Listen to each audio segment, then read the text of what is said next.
You got to be able to get up like Bonsignor just did. Emmerling with a pair of top fives this year. Here's the white flag.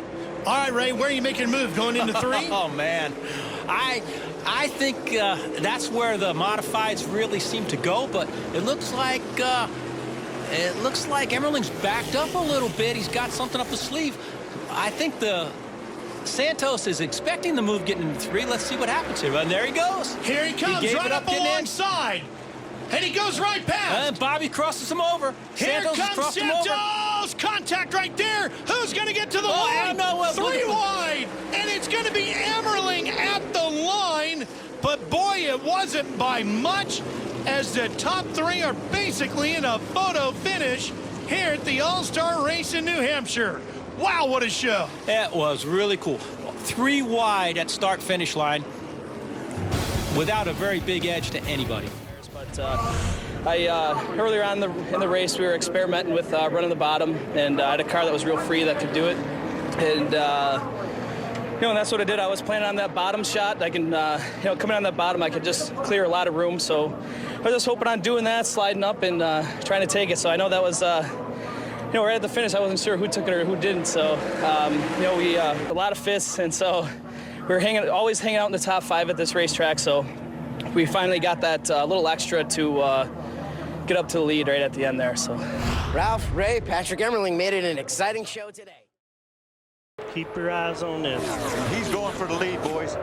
On the top side. White lines. White flag. Got Bobby Hamilton pushing on him from behind. 2 Dodges lined up on the high side. Rick Crawford on the low side. And here comes Terry Cook now on the high side. Terry Cook going for the pass as they go into turn 1. 3 wide. They split Terry Cook in the middle. Crawford to the downside. He's going to get help. Here comes Travis Kvapil. Kvapil on the bottom side. Rick Crawford on the inside. Robert Presley on the high side. Bobby Hamilton right behind him. They're pushing him down the back. The bottom line. The bottom line. Here it comes. Rick Crawford coming back now. Robert Presley out in front. He's going to be able to block Crawford and stay on the bottom. And Robert Presley going to try to defend his title here. Dennis Setzer makes it 3 up on top. Dennis Setzer around the outside of Bobby Hamilton. Here they come out of Ford. Presley dodging to the high side. Crawford goes down low. He tries to make the pass. As they're coming to the line, it's Rick Crawford making the pass. And Crawford wins the Daytona 250. What a win for Tom Mitchell. Sitting at home in Texas, watching it on speed. That's what I'm talking about. Truck racing. I wonder if Rick's little boy's here. It'd be great to see him in the pits here. Not have a mark on the truck. Look at that. Take a look at the finish here. How we got this winner. He ducks up high, comes back down low, making the pass on Robert Presley. And the 14 comes home. Your winner is 149th race today.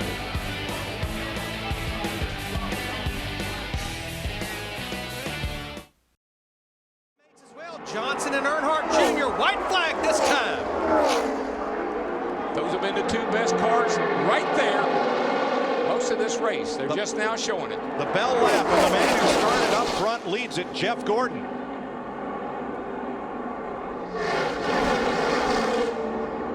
But here comes the next 2 pair. These 2 cats right here, they may have timed it out too. Let's see what happens down the back. Now they will get a draft off Mark Martin. And here's the slingshot to the outside. Stay together. That's what they're saying. Stay together. Push, push, push. It's going to get tight down here in turn 3. Don't forget Jimmy Johnson and Dale Jr., 5th and 6th. They are there. Which group will they go with? And will it help the Childress cars, or will it help Jeff Gordon to victory lane? All bets are off. They get to the middle of the tri-oval. Watch out, down low. Way down comes Johnson. Good run. He's got room. They're 3 wide. 3 by 3 to the line. Johnson. Maybe Jimmy Johnson. I believe he got him by an inch. 2/1000ths of a second he beat Boyer. Okay, a 1/16 of an inch. Have you ever? Oh, man. Oh, man. No, we have never. I have never seen anything like that. Woohoo! What a finish. Things will work out sometime for you, and sometime that time it worked to perfection. Watch this.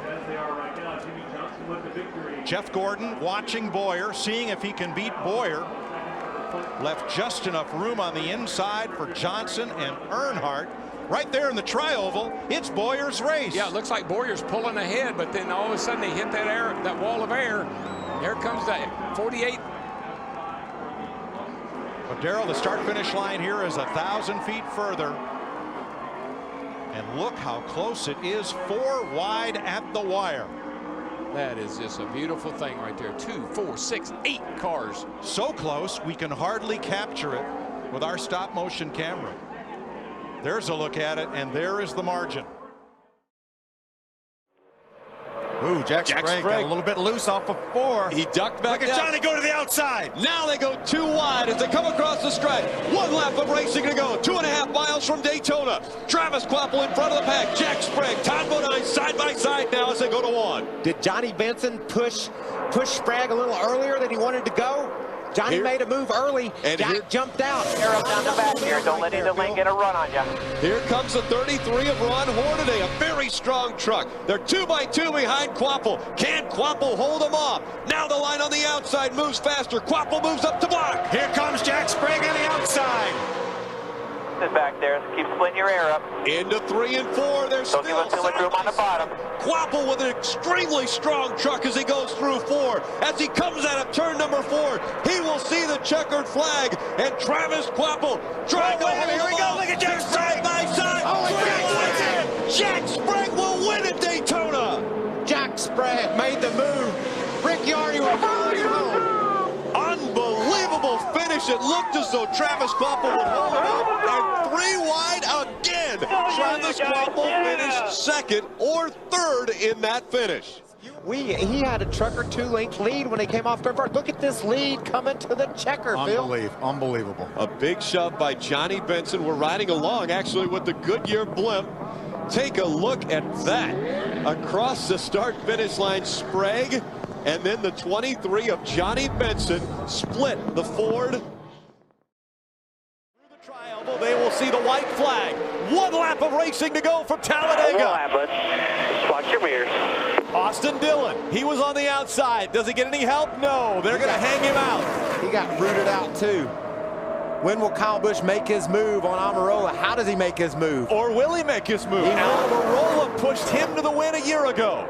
They were teammates. They're not now. Still in line. Still in line. He'll try to jump around that 51 truck. Down the back stretch, getting ready to come into turn number 3 for the final turn here at Talladega. We got a long way to go to the start-finish line. Almirola in front of Kyle Busch. Back behind him, Sauter. Bring it to the checker. Bring it to the checker. And the 88 of Matt Crafton. Are they going to make the move? Here comes Sauter looking to the inside. Almirola in front of Kyle Busch. Kyle Busch is going to move to the inside. It's a drag race. They're 3 wide at the stripe. It looked as though Kyle Busch may have outlasted Almirola. 2 1,000ths of a second. Holy cow. I think you got it, bud. 3 wide at the stripe. Kyle Busch gets it by 2 1,000ths of a finish or a second. Kyle Busch tried to upset the truck of Almirola. He tried to get in the back of it. Of a second. Hell yeah. Get him wiggling around and make the move to the inside. And it worked perfectly. That's really Johnny cool. Sauter looks as though scored 3rd in this one. He was 29 1,000ths of a second back. Heck of a job, bud. Just enough to open it up for the 18. Take a look. He didn't move up as much as he was shoved around, Rick. He's all over the back of that truck. You know he's just driving the front tires. He wasn't driving the back ones. Look at Johnny Sauter diving to the outside. Look at Kyle sideways. Unbelievable. Took the checker out of control. Yeah, look at this. This is going to be a great angle. As they come to the stripe. Great shot, guys. Busch goes down to the bottom.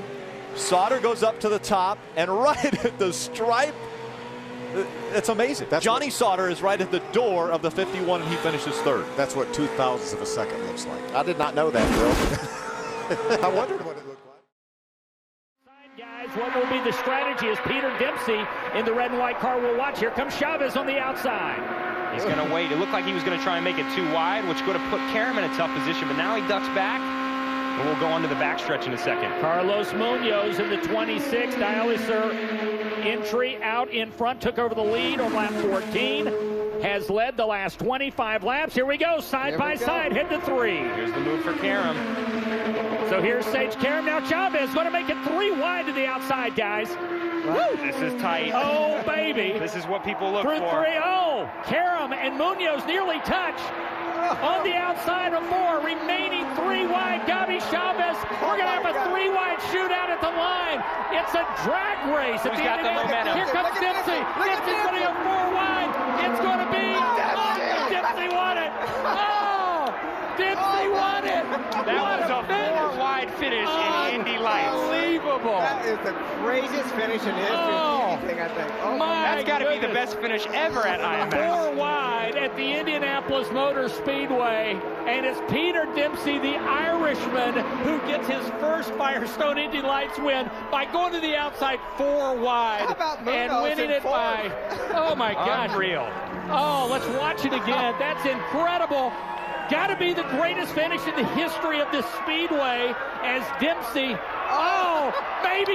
maybe by 4 inches. That looks staged, Mike. Look how staged that picture looks. That's an actual race run to the finish. Oh, my word. 26 thousandths of a second. Danica Patrick has shuttled back to 9th place, so it was a costly pit stop, but it all comes down to this. With the white flag out, who will win at Kansas? Look at this grandstand. Everybody's standing up and not an inch given. Weldon trying to push Kanaan up. Kanaan trying to push Weldon down. And the guy that's going to play a role in this is probably Vitor Meira. Who will he side on to sort of help slipstream? As they come out of turn number 4, it's Dan Weldon on the inside. Tony Kanaan, his teammate. Vitor Meira tries to slip to the low side. Can he get it done? No! It's Tony Kanaan at the line. Tony Kanaan, his 5th career win, his first win since Nashville last year, and this is the 5th win for Andretti Green. Darren Manning, I'm sure, Dan Weldon has a very bad taste in his mouth right now because it looked like he had it all done, but it almost looks like, Scott, he was trying to cover Vitor Meira today. What a close finish, 12 1,000ths of a second, the 6th closest finish in IRL history. And look at Vitor Meira. The white line, I'm sure that's going to be talked about at the next drivers' meeting. Well, he's still 3rd, but if he had passed either one of those guys, it certainly wouldn't have counted. But just to tell you the momentum you have coming off of 4, he's up high, he drives down the banking on the racetrack, probably has a good 3 or 4 miles an hour on those guys, but they weren't going to leave him any room at the bottom. 2019 Spec Miata champion and owner of a Krispy Kreme in Central Florida is currently inside the top 10, running in a team by himself. Yeah, wow. Brilliant stuff. White flag then. So the last circuit. Oh, the mistake from the leader. A little wiggle turning into the first corner from Gresham. And again, no second invitation needed by what was the 2nd place car across the line. Carter goes through, and now it's side by side for 2nd and 3rd, and another mistake by Gresham Wagner. The car looks very, very slippery underneath him. He's got dirt on the tyres, and I think just going offline into turn 1, he's probably picked up what we call marbles, the little bit of tyre rubber that gets scrubbed off the surface of racing tyres. And look at 4th, 5th and 6th, they're coming back.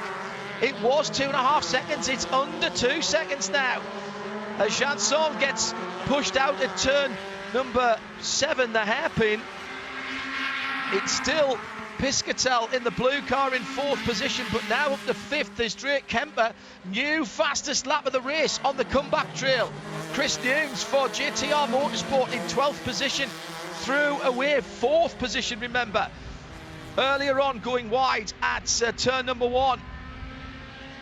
What a fantastically well judged run then for Michael Carter, Carter Racing Enterprises, but it's not done yet. Celine Roland, who was 3rd across the line as we started this last lap, in perfect position to try and drag past on the back straight. Yellow flag, stationary yellow flag still being shown there. That's for the JTR car of Jared Thomas, which is still sitting pretty much out of harm's way after that spin earlier on when he was in 4th. Wow, 4th has been a place that has had a bit of drama. Oh, great run again by Gresham Wagner, the 3rd of the 3 cars. 3rd position at the moment.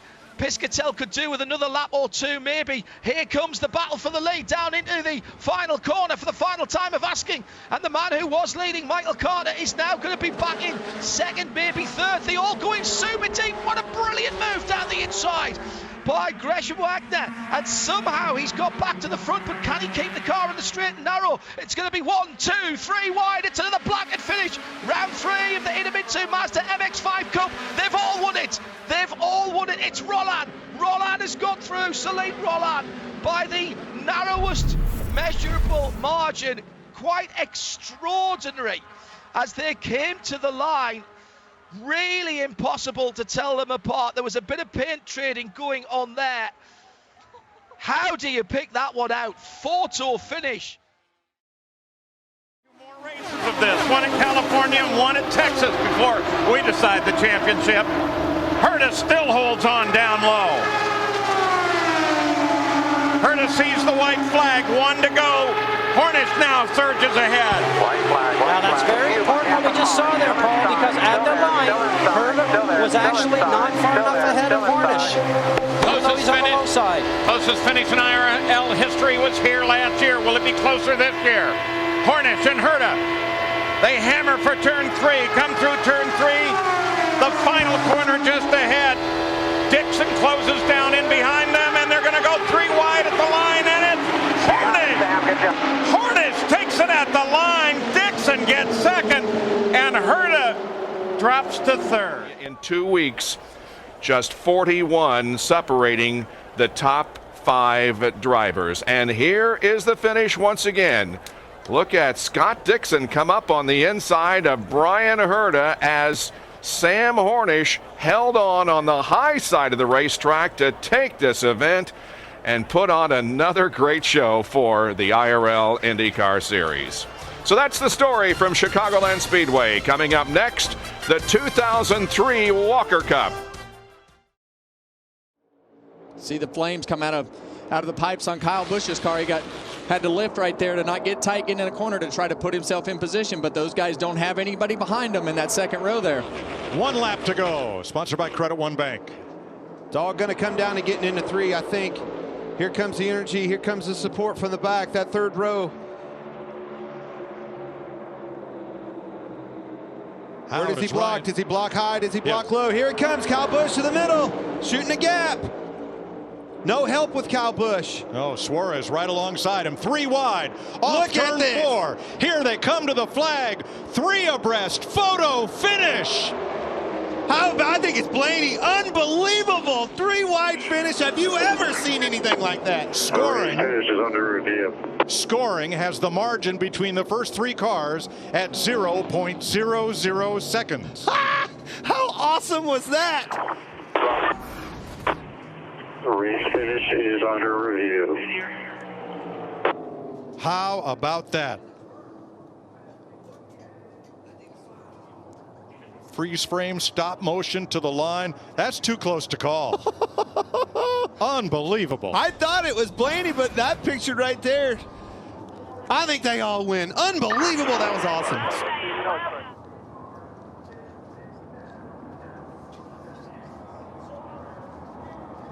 NASCAR was reviewing.